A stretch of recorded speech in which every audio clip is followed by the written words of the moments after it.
Heart by the Dalai Lama. We're reading it. We're on page 65. We're about to start Karma. Very big Buddhist-ish Karma. Let's see what he's got to say about this. Find out what I've got wrong about this. Our ultimate aim as a Buddhist practitioner is to attain the fully enlightened and omniscient state of Buddha. The vehicle we require is a human body and a sane mind. Well, good luck with that then, everybody. Most of us take being alive as relatively healthy human beings for granted. In fact, human life is often referred to in Buddhist texts as extraordinary and precious. It is the result of enormous accumulation of virtue accrued by us over countless lives. Each human being has devoted a great amount of effort to attaining this physical state. Why is it of such value? Because it offers us the greatest opportunity for spiritual growth, the pursuit of our own happiness and that of others. Animals simply do not have the ability to willfully pursue virtue the way humans do. They are victims of their ignorance. We should therefore appreciate this valuable human vehicle and must do all we can to ensure that we shall be reborn as a human being in our next life. They say one of the biggest positivities to having a human life is you see the whole spectrum of the wheel of death. So there are hell realms on earth and there are also God realms on earth, and you can see all of it. So the Buddhists do talk about hell realms and talk about God realms, but I think again it's like visions within visions, because you know, there's some pretty dark shit that goes on earth, and you could say that that's a hell, and there is some, you know, pretty godlike situations where you've got everything you need and everyone's being lovely to you and all of this. So, and because if you're in the middle you can see all of it, then you can generate compassion for both sides.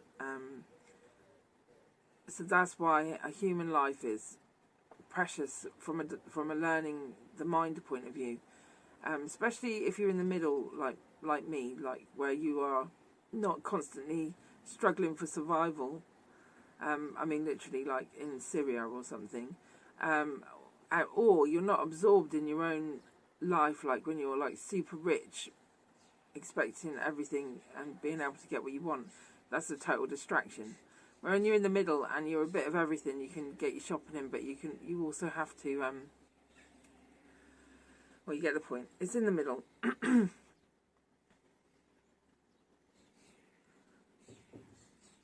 So we're supposed to try and be human in our next life. That's a whole new kettle of fish. Though we continue to aspire to attain full enlightenment, we should acknowledge that the path to Buddhahood is a long one, for which we must also make short-term preparations. Although we continue to aspire to attain full enlightenment, we should acknowledge that the path to Buddhahood is a long one, for which we must also make short-term preparations. Fucking hell. To be someone who never gets angry, and that's not happened, and I've been practicing fucking Dharma for 20 fucking trillion years. It's a long path. Bloody hell. But then I'm not really meditating properly at the moment, so maybe I'll make a bit more progress if I got off my fat ass. As we have seen, to ensure rebirth as a human being with the full potential to pursue spiritual practice, one must first pursue an ethical path, right? This is what we've been doing, we've built into this, be a good person, try and do everything consciously, so then when you sit down you know why you did stuff so you don't get absorbed. This, according to Buddha's doctrine, entails avoiding the 10 non-virtuous actions or the 10 non-helpful actions. The suffering caused by each of these actions has many levels. To give ourselves more reason to desist from them, we must understand the workings of the law of cause and effect, known as karma. We've already just covered cause and effect, so if you go up and punch someone in the face, generally they're not going to be happy with you. If you haven't given someone a fiver, then generally they're going to be like, happy with you, although some people might like what you're playing at. Karma, which means action, refers to an act we engage in as well as its repercussions. Okay.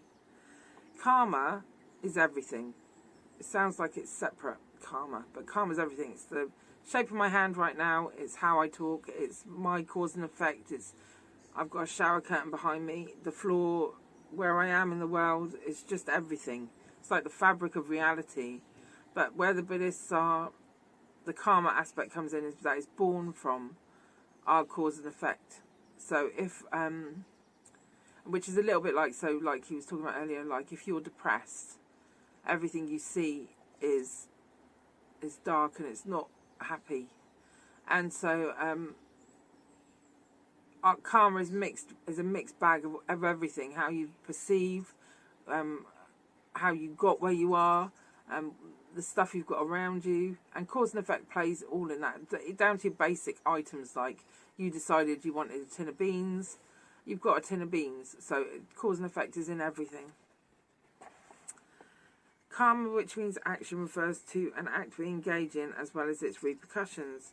When we speak of the karma of killing, the act itself would be taking the life of another being. The wider implications of this act are also part of the karma of killing, the suffering it causes to the victim as well as the many who love the dependent upon that being. The karma of this act also includes certain effects upon the actual killer. These are not limited to this life. Actually, the effect of a unvirtuous act grows with time, so that a ruthless murderer's lack of remorse in taking a human life began in the past life of a simple disregard for the life of others, as seemingly inconsequential as animals or insects.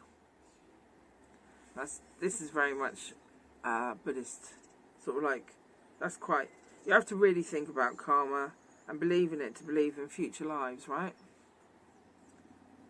So this is based on that, really. But I think if you bring that down to a grounded sort of microcosm, just the act of killing starts with the thought, I don't really like this person, or some situation in the past where you've decided that you are so hurt or aggrieved or whatever, that killing someone ends up being a natural response to that pain. It's unlikely that a murderer would immediately be reborn as a human being. Well, I can't really give you a down-to-earth version of that. The circumstances under which one human being kills another determines the severity of the consequences. A brutal murderer committing a crime with delight is likely to be born to great suffering in the realm of existence we call hell. A less severe case, say, killing in self-defense, might mean rebirth in the hell of lighter suffering. Ooh, joy. Less consequential non-virtues might lead to one being born in as an animal, lacking the ability to improve mentally or spiritually. Right, well, I don't know about lives and so forth, whether there's past lives or not, whether we go to hell or not, or what I will say is the actions of killing someone will say, for example, send you to prison, but you will then be excluded from society and you will then meet the consequences of being in prison, whether that's the contempt of the people around you, or you lose your respect and all of that stuff. So there are mental consequences that harm the killer and make their lives miserable because there's no respect. Oh, thank you very much. You come to tell me again the things you tell me. Can you not get in? You're going to have to wait a minute because I've got 10 seconds. When one is eventually reborn as a human being, the consequences of various unvirtuous acts determine the circumstances of one's life in different ways. Killing in a previous lifetime dictates a short lifespan and much illness. It also leads to the tendency to kill, ensuring more suffering in future lives. Similarly, stealing causes one to lack resources and to be stolen from. It also establishes a tendency to steal in the future. Sexual misconduct, such as adultery, results in future lives in which the company you keep will be untrustworthy and in which you will suffer infidelity and betrayal. These are some of the effects of the 3 non-virtuous acts we commit with our body. Okay, we'll stop there and we'll do the 4 non-virtuous acts of speech in a minute.